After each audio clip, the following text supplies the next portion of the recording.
Gate number 5। Gate number 5 अजीब लगा? हाँ अजीब लगा। क्यों? गेट नंबर 5 पे क्या हो रहा है? गेट नंबर 4 ही सुना है आपने? मैंने सिर्फ 4 ही सुना है। अब तुमने एक और गेट खोल दिया है। ये क्या तुम हर रोज कोई नया ड्रामा कर देती हो? मैंने नहीं खोला। हाँ आज गेट नंबर 5 पे लड़ाई हुई है। ये जो छप्पड़ छप्पड़ पड़े। हाँ, ये अडयाला जेल का गेट नंबर 5 था। पता नहीं ये मेंशन क्यों किया गया हर खबर में कि गेट नंबर 5 पे लड़ाई हुई है गेट नंबर 4 वालों की। ये भी बड़ी इंटरेस्टिंग बात है ना? हाँ। क्यों क्यों ये तो आप बताएंगे कि क्यों ये, उसकी वजह क्या है और क्यों इतने मतलब शॉर्ट टेम्पर्ड है फवाद चौधरी साहब? फवाद चौधरी साहब की एक दास्तान है वैसे ना। नहीं, वो फवाद चौधरी साहब के भाई हैं, वो भी आज गाली गलौज कर रहे थे। फैसल चौधरी हाँ, वो भी लगा हुआ था गालियां देने। ऐसी ऐसी गालियां तो काफी अरसे से हमने नहीं सुनी थी, बचपन में सुनते थे। अच्छा। अब वो ये सड़कों की जो गालियां होती है, हाँ, वो बड़ी जबरदस्त होती हैं। हाँ। तो वो आज वो सुनी है सारी। अच्छा, वोकैबुलरी आपकी यानी रिवाइव हो गई थोड़ी बहुत Punjabi vocabulary. Thank you Faisal Chaudhry साहब। लेकिन फवाद चौधरी साहब भी पंजाबी मुहावरे ये बहुत तो अच्छे काफी बोलते हैं। लगाते रहते हैं लोगों को ये फवाद चौधरी साहब ना, लेकिन उन्होंने थोड़े अरसे से तर्क कर दिया था। 2019 में उन्होंने समी इब्राहिम साहब को थप्पड़ मारा, 2020 में बुशरा लुकमान साहब को थप्पड़ मारा, तो गैप आया। तो यार why do we have to discuss this? असल में डिस्कस यूं करना है कि वो तो चले एंकर्स थे ना, और वो शायद उनके खिलाफ प्रोग्राम करते थे तो उन्हें अच्छा नहीं लगा। तो इसका ये मतलब है तुसी आगे नहीं, इसका ये मतलब नहीं है, लेकिन वो फवाद चौधरी साहब है ना, कुछ भी कर सकते हैं। इसका मतलब वज़ीर साइंस और टेक्नोलॉजी नहीं, रहे हैं। तो फिर ये मैं आपको बता दूं, फवाद चौधरी की पिटाई हो जाएगी किसी दिन।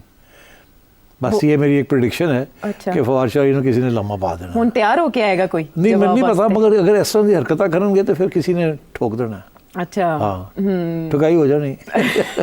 तो फिर तुसी शुरू हो जाओगे जी, आज पता लग गया गेट नंबर 6 थे, ये हो गया यार, इसको जाने दो। I think we should simply say कि ये बिल्कुल एक माहौल बना हुआ है पीटीआई के अंदर। अगर इनका मौका मिले तो ये सारे पीटीआई वाले सबको लपड़ मारते जाएं।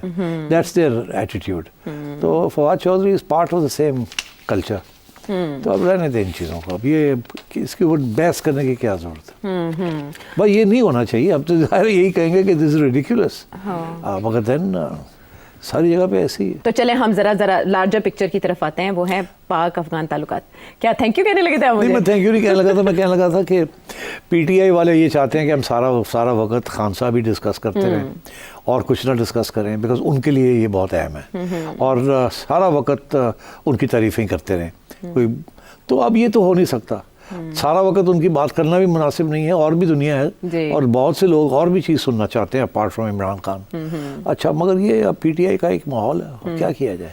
ये भी उसी का हिस्सा है कि बस हम हैं तो कुछ और कोई नहीं है, कुछ नहीं है। So let's get on with it. चलें इससे आगे बढ़ते हैं और बात करते हैं अफगान तालिबान की एंड तहरीक तालिबान पाकिस्तान की, जो पाकिस्तान के लिए एक अरसे से चैलेंज है। और हमने देखा कि अभी माजी करीब में भी बहुत कोशिशें पाकिस्तान की तरफ से हुई कि उधर अफगान हुकूमत को समझाया जा सके कि आप टीटीपी को काबू में करें। लेकिन अब एक रिपोर्ट यूएन की, यूनाइटेड नेशंस की, वो सामने आती है और वो ये बता रहे हैं कि बाकायदा वहाँ फंड किया जाता है अफगान हुकूमत की जानिब से। टीटीपी को तकरीबन $43,000 माहाना मिलते हैं, एक टीटीपी रहनुमा नूर वली महसूद और उनके अहले खाना को, जिसके बाद वहाँ कैंप्स बनाते हैं, फिर भर्तियाँ होती हैं और इन अ वे उनकी ताकत पहले के मुकाबले में ज़्यादा हुई है। ये तो पीठ में छुरा घूमने के मुतरादिफ हुई है रिपोर्ट। यही तो हमारी हुकूमत और हमारी इस्टेब्लिशमेंट यही तो कह रही है काफ़ी अरसे से।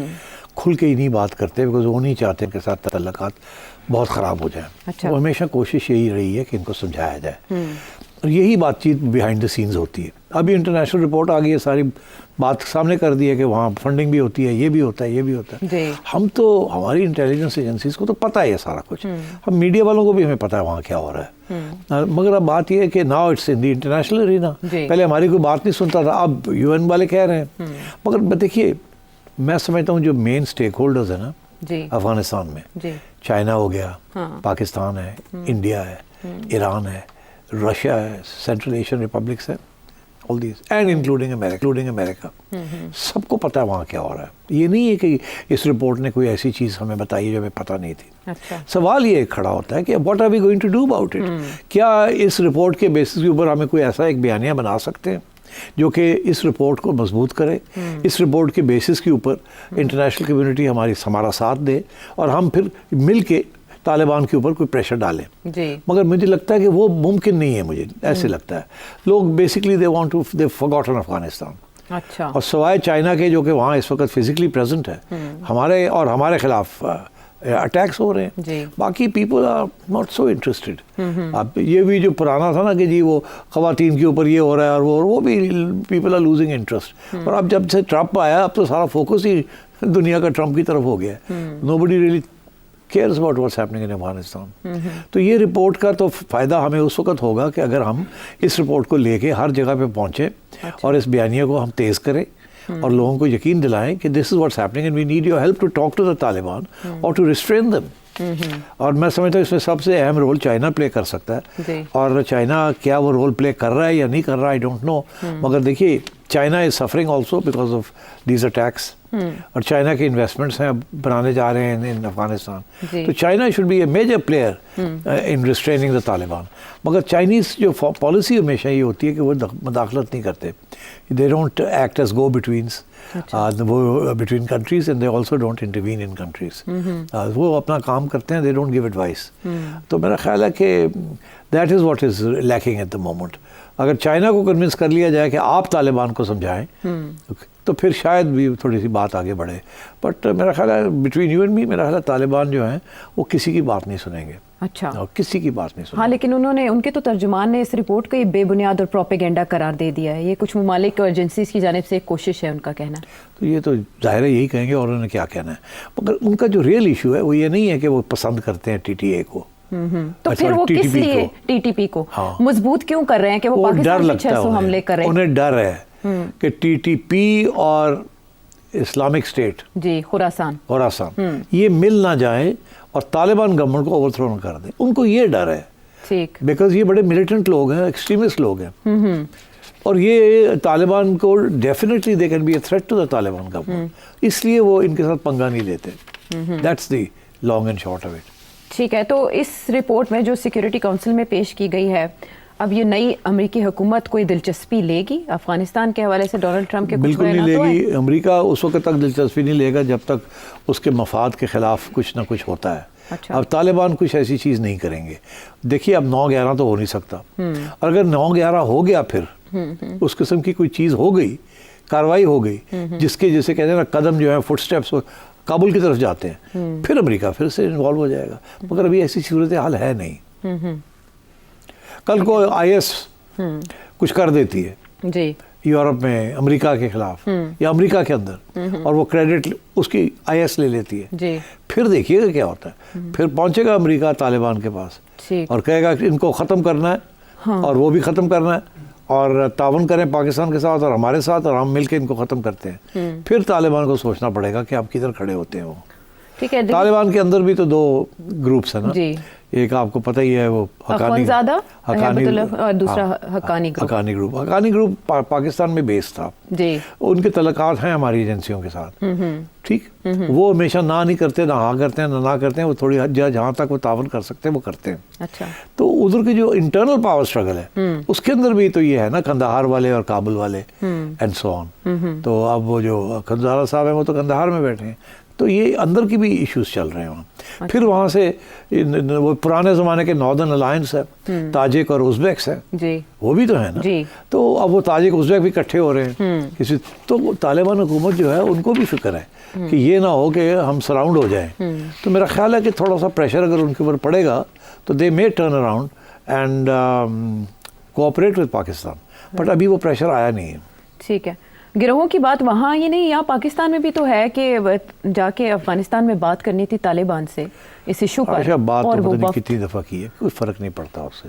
लेकिन अभी अली अमीन गंडापुर साहब ये कह रहे हैं कि हुकूमती सतह पर अफगानिस्तान के साथ मुज़ाकरात करने चाहिए, ना कि सूबाई सतह पर। तो वो जो एक वफ्द जाना था, आपने भी उस पर तबसरा किया, तो वो जा क्यों ना सका?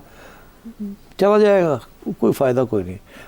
वो अभी ब्रीफिंग लेनी है ना फौज से, वो भी ब्रीफिंग नहीं हुई होगी। अच्छा। आपको पता ही कोई भाग दौड़ हो रही है, कोई इधर जा रहा है, कोई उधर जा रहा है। तो इसलिए अभी गंडापुर की अपनी पोजीशन कमज़ोर हुई हुई है, ठीक है। और खान नहीं चाहेगा कि गंडापुर जो और एक्सपोज हो। तो ये तो मेरा ख्याल है एस्टैब्लिशमेंट की तरफ से ये इनिशिएटिव था कि आपको लेके जाएं, ग्रुप लेके जाएं वहाँ, ठीक है। मौलाना भी हो, ये भी हो, ये हो आए हैं पहले, ओके, सारे हो आए हैं वहाँ से। आपके एजेंसियों के लोग भी हो आए हैं, मौलाना के लोग भी हो आए हैं, गंडापुर के लोग भी हो आए हैं, ट्राइबल लीडर्स भी हो आए हैं, इट मेक्स नो डिफरेंस। अभी आसिफ अली जरदारी साहब चाइना का विजिट कंप्लीट करके आए हैं और जाहिर है चाइना को भी रिजर्वेशन है अफगानिस्तान के किरदार पर। उसके बाद ये रिपोर्ट आती है और ये माहिरीन की रिपोर्ट है जिन्होंने बाकायदा 6 माह के दौरान सारी चीज़ों की निगरानी की है वहाँ पर, जो भी अवामिल कार फरमाएं। इस रिपोर्ट के साथ अगर पाकिस्तानी वफ्द कोई जाता है तो दबाव डाल पाएगा अफगान तालिबान से जवाबदेही, अफगानिस्तान अफगान हुकूमत से जवाबदेही कर पाएगा कुछ डिमांड्स? उन्होंने रिपोर्ट ही रिजेक्ट कर दी है, आप क्या लेके जाएंगे वहाँ? तो उन्होंने कहा कि सब ड्रामा प्रोपेगेंडा है। ठीक। So there's no point in taking this report. Okay. You can take it and you can give it to them Okay. and they'll throw it in the dustbin and say ये कि हमने तो reject कर दी है। Okay. But the real issue is कि आपका pressure नहीं चल रहा। अगर किसी का चलेगा तो वो चलेगा चाइना का ठीक। और या चलेगा अमेरिका का। अमेरिका भी इंटरेस्टेड नहीं है। चाइना जो है वो करता नहीं है इस किस्म की प्रेशर टैक्टिक्स। जी। सो अब जरदारी साहब गए थे ना वहाँ, हो सकता है बात की हो उन्होंने चाइना के साथ जी। कि देखिए आप भी तो इफेक्ट हो रहे हैं, सिपैक हो रहा है, आपके ऊपर अटैक्स हो रही हैं, आप भी जाके तालिबान को समझाएं। अब तो उनके अपने तरीके हैं चाइनीज़ के एंड बहुत ही डेलिकेट तरीके से दे मे से दैट, बट तालिबान जब तक इनको धक्का नहीं लगेगा तालिबान नहीं सुनेंगे किसी की बात। जैसी डिप्लोमेसी और ये सारे जो नोशंस है मॉडर्न स्टेटहुड के, ये तो तालिबान के they mean nothing to the Taliban. ठीक। वो तो एक रोटी दिन दिखाने वाले लोग ने, उनको तो नहीं फर्क पड़ता कि ये हो रहा है या वो हो रहा है। हाँ, बहुत हार्ड एंड है वो, जाहिर है। So I think this requires some very serious thinking and perhaps some very radical measures. अब वो क्या होंगे, कैसे होंगे, I don't know. ठीक है, इस डेलीगेशन के विजिट के बाद भी बहुत कुछ वाज़ेह हो जाएगा। अब एक बड़े प्लान की बात करते हैं। Donald Trump American president, Gaza के हवाले से उन्होंने जिस प्लान का ऐलान किया उसके बाद थरथली अरब ममालिक में ज़्यादा मची। पूरी दुनिया से रिस्पॉन्स आया लेकिन अरब ममालिक स्पेशली सऊदी अरेबिया ने इस पर बहुत एतराज़ किया और उस एतराज़ के बाद ये हुआ कि इसराइली हुकाम की